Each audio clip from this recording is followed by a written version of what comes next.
All right, welcome back.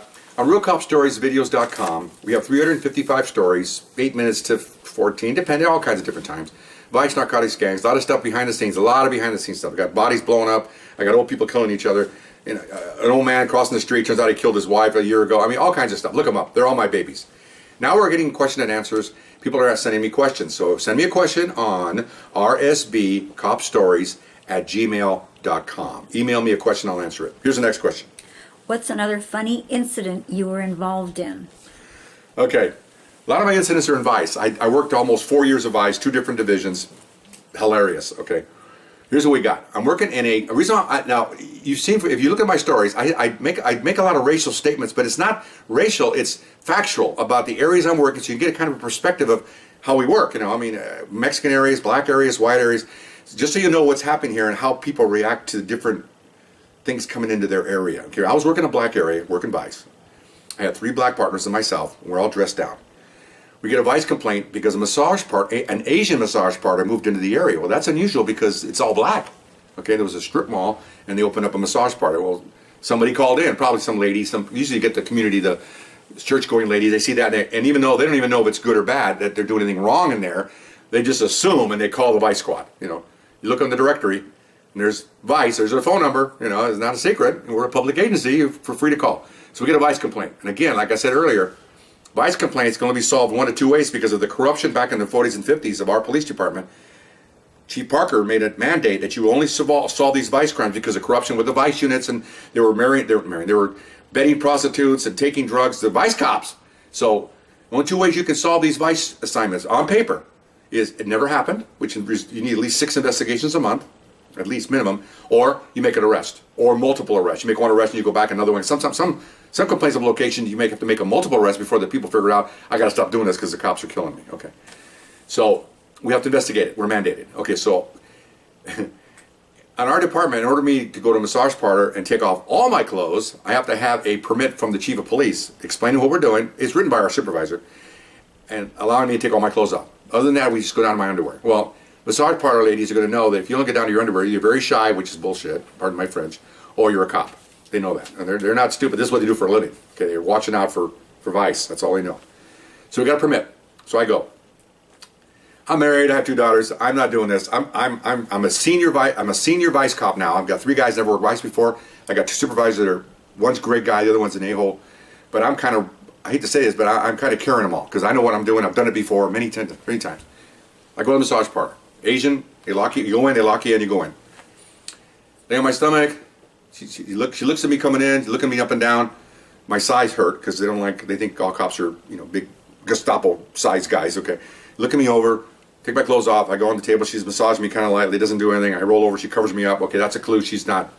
I've worked for massage parlors before. If they're illegitimate or illegal, as soon as you roll over, you lay on your back. They already got the towel off and they're already grabbing you. Okay, I haven't been grabbed like that before. Then I stop them and then I go outside and we arrest them. Okay, true, I do, honey, I do. Okay, I don't do this. One for the city, one for me. No, I don't do that. Okay, I don't share any of this. Okay, only because of the diseases and not because of that. I'm a happily married man. Okay.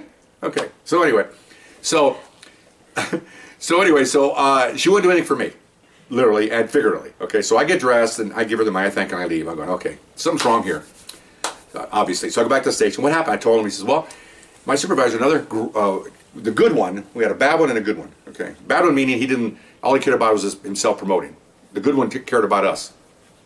Okay, I learned a lot from these guys, not from this one, but the other one. So the good one says, well, I'll tell you what I'm going to do. Why don't we call around and get us an Asian officer and send him in to see what happens? You know, you get an Asian in there, maybe they'll be able to do it a little bit more. Okay, fine. So he calls downtown. Well, we have a unit that's nothing but Asians. They're liaison with victims. They liaison with the business associates. So there's a good probably 20 of them in there. That they're all Asians of different Asian areas. You know, like they have Koreans and Japanese and Chinese officers. They're working there. Vietnamese, all these different, which it should be. So people know where to go.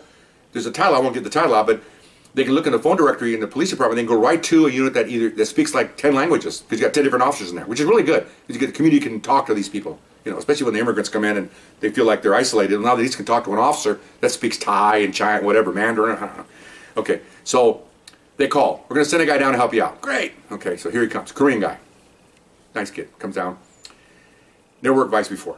Okay, he went from patrol for about 5 years, and then he got this nice assignment. He's been there he's been on the job a little bit, but he's never worked vice. Okay, so it's my case. I got to brief him. So I take him off to the side. And I tell him, this is what we're going to do. I gave him what I told you. You're going to go in there. You're going to pay her money. You're going to take we're going to get you a chit so you can take all your clothes off.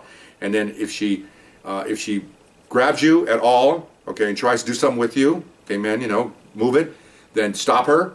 And then say, I'm married, I'm scared, whatever, get out of there, and then go outside, call us, and we'll raid the place, and we'll take custody for lewd act and sexual touching and all this stuff, okay. Now, let me get you something here. Some agencies, I won't say who they are, they surround us, allow the officers to actually finish. Not actual sex, though. I'm talking about touching you. I don't know how to explain that to the men. You can explain that to the ladies in the room here. They allow them, because they say without that you don't have a violation. Well, I don't know about that, man.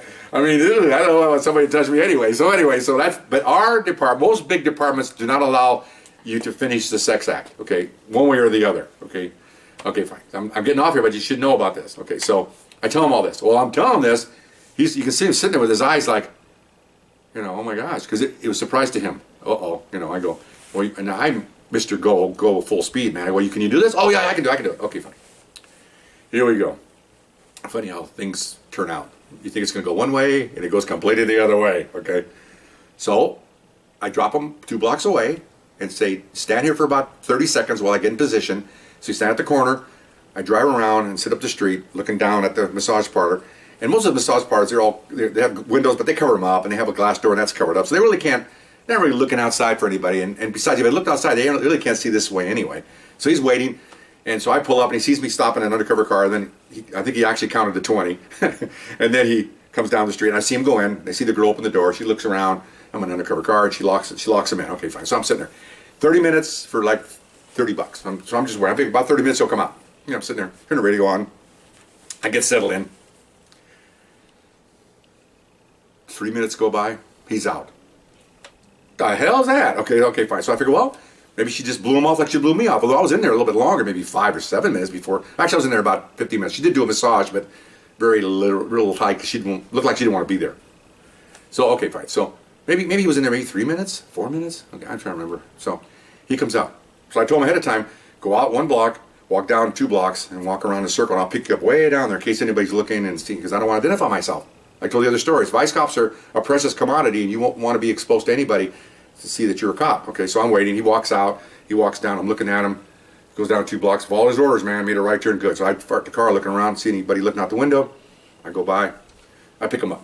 Now, we're far from the station. We're probably, we're far into the division. Because our division border goes into another division that is Asian. So I think these massage people are trying to move into our area, which is black. So we're way out there. So it's a good 10 minutes to get back to the station doing street traffic. Stop and go. So I get him in the car. How'd it go, man? Oh, it's okay. Okay. It's okay. I work. If I was loaned to Vice, the first thing I'm going to tell the Vice cop is what happened. I mean, this is why you brought me down here. So turn the corner, come back. I'm hitting the main street, heading back in. He's sitting like this.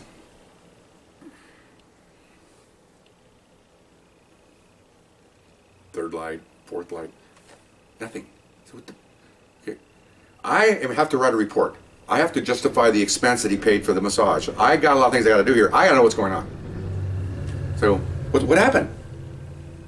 Oh, well, okay. I went in there.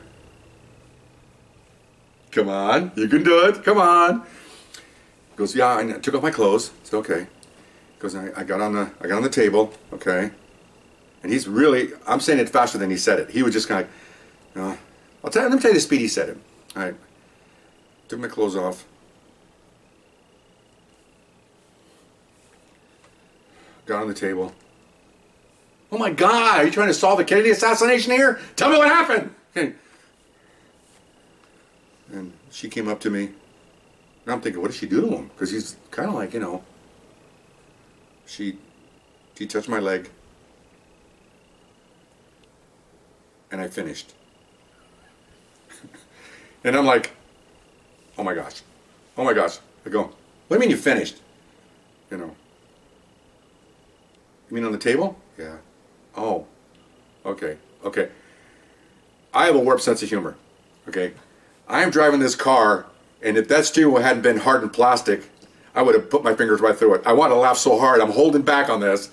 And he goes, well, you know, my wife had a hysterectomy and we haven't had sex in over a year. And he's telling me why. Okay, apparently he was pent up, full, so to speak, and probably hadn't been with a woman for a while. He's happily married, like 3 kids, although with that kind of problem, how did he get 3 kids? Don't you have to last a little longer? Anyway, I'm not a doctor. Okay, so anyway, so I'm like, and I'm sitting there going, I'm trying to help the guy now because, you know, even though we're cops and we pass psychology exams and, you know, we're supposed to be squared away and mentally competent, we're drawn from the human race. So this guy needs help here. He needs to be talked to. I can't just say, whoa, that was dumb. I can't do that. I want to, okay? Or oh, I can't do that either. So I'm driving going, man, it's okay. Don't worry about it. Oh, yeah, but I believe your case. I think I just threw a double entourage on there. But anyway, I said, no, that's okay. Some of the people just got in my audience. I said, no, that's okay. You're fine. You didn't blow anything. Okay, fine. So he's sitting there, and man, his head was down the whole time. And I go, it's okay, man. Don't worry about it. We'll get somebody else. Thank you for coming down here. Okay, man. Oh, man, you know. Okay, fine. So now we're at the station. Pull in the back. Go up the stairs to the office. And my other guys are in there, my other partners and my supervisors. And we come in, and he's still walking. He has to explain what he did to the supervisors, or he's going to have me do it. He's walking up those stairs, and I tell you before, I've been to Chino prison. I've seen men with better attitude walking to the gas chamber than this guy walking from 25 feet from that stairwell to our offices. He did not want to go in there, okay? Did not want to go in there. You can see him walking and looking at me, he didn't know what to do, okay? So we walk in there. And the whole time, you can imagine, I'm a very gregarious guy. I'm an A+, man. I want to laugh so hard, I'm going to explode. My head's going to explode, seriously. So I go in there, and he sits down, and of course, the good supervisor says, what happened? You know, and he just has his head down. And the supervisor just saying, look, I had to look at him like, he looks at me, and I got to get in there and swing for the poor guy. And I go, look, man, hey, Sarge, he didn't get a violation. Okay, so he just said you went in there, and she didn't like him, and she touched him, and that was it, you know. Oh, okay. Well, fill out the form for the expenditure, and okay, so he's filling out the form, you know, and I'm a witness to it and everything. Okay, fine. So I said, hey, thanks a lot. Thank you very much. Appreciate it. Okay. And he looked at me and kind of gave me a nod like, thanks. You know, it's the look on his face like, and walked out. So now, as he's walking out, I got 2 other partners that are looking at me, and he's walking away. I go, they're looking like, what the heck? So I close that door. I made sure he was around the corner down the stairs. Close that door. I go, you guys got to hear this story, man. Oh my gosh. Okay, that's how loud I was. Oh, and they're all looking, what? So I told what I told you. And they're going, oh my gosh. I go, yeah. And then now we're saying jokes like, how did he get 3 kids? You know, well, he must have tried 50 times until one of them took. I mean, all this stuff. You know, who cleaned him up afterwards? Did you shake his hand? Oh my gosh. I mean, all these shots are going out. It was hilarious. We're all laughing. And, you know, and they go, oh my gosh. You know, he said, you should have laughed at him. Oh yeah, the guy's going to pull out his gun and shoot me and then shoot himself. I don't need that kind of stuff. We all got to carry guns here, you know. Oh my gosh, we laughed. Oh, we laughed so hard. Felt sorry for the guy. Oh, I really felt sorry for the guy because I didn't just say it happened to everybody. It hadn't happened to me, but some guys have problems like that. What are you going to do? Okay, here we go. And the story ain't over yet. Okay, we had a good laugh over that one. Okay. That was like 79. That was about 82. 1982. Fast forward about 6 years. Now I promote, I'm working narcotics. I have a new partner comes in. There's 6 of us in the squad. We're 2 or 3 of us are undercover guys, so I meet him. Nice guy, great guy. We meshed immediately. Army, Airborne, Vietnam, Marine, Vietnam. We're partners. Okay. So one night we're done over over by the beach area. He goes, hey, he says my friend has a restaurant. Let's go have some chow. Great. So we drive over there, you know, and walking. Hey, how's it going? You know, and it's an Asian bar, and his owner is Asian. Hey, how's it going? Okay. And he goes, hey, what do you mean, my brother? My partner said, what do you mean, my brother? Oh, great. Yeah, he's a cop too. Oh, great. I go, how's it going? The guy turns. It's him. Okay. It's him, and I call him PE. Okay. You know what PE is, guys? Guys know what that is. Premature. Okay. That's what we used to call him in the office. We're gonna give him nicknames. We're gonna say. I mean, I'll tell you, I can't even remember some of the stuff we talked about him. We talked about him for days. Okay. Just like the old stories where something stupid happens, you talk about it for a few days until something other stupid happens, and that guy's gone. But this one kept me for a while. So I go, hey, how's it going? He looked at me, and again, I think he thought I was going to put him in a hangman's loop and throw him off there, hang him high, Clint Eastwood movie, stick him on, you know. He looked, oh, glad to meet you. Yeah, it's great. Oh, it's your brother. And I was just playing it off, you know, because the look at each other, he knew that I knew that he knew, okay? Okay, nice seeing you. I gotta go. Okay, and off he went. And then, what's wrong with that? What's up with him? My buddy said, I don't know, man. Never told his brother, because I don't want to tell his brother, because I don't know I know what kind of relationship they have, and I think he would have really ragged on him really bad. And then his brother's gonna come after me, okay? Because he knows the only person who knows that story is me, okay? Well, the massage girl, I don't know if she's still around, who knows? But, so there's a lot of stuff going on here with massage parlors. But I'll tell you, man, I literally thought my heart was gonna come out of my chest when he told me that, because I wanted to laugh so hard, because it really was funny, but then again, it wasn't. But actually, it kind of was. But anyway, so that's pretty funny. And I have partners now. I go to retirements. I see one of my old vice cops in there. Because you remember that guy? Remember PE? Oh, yeah. He goes, I tell that story so many times. It's so funny. Oh, my God. It just spreads, you know. No names to protect the innocent or the guilty in this case. But anyway, hope you enjoyed that. And it's one of my funnier ones. Thank you very much. Bye-bye.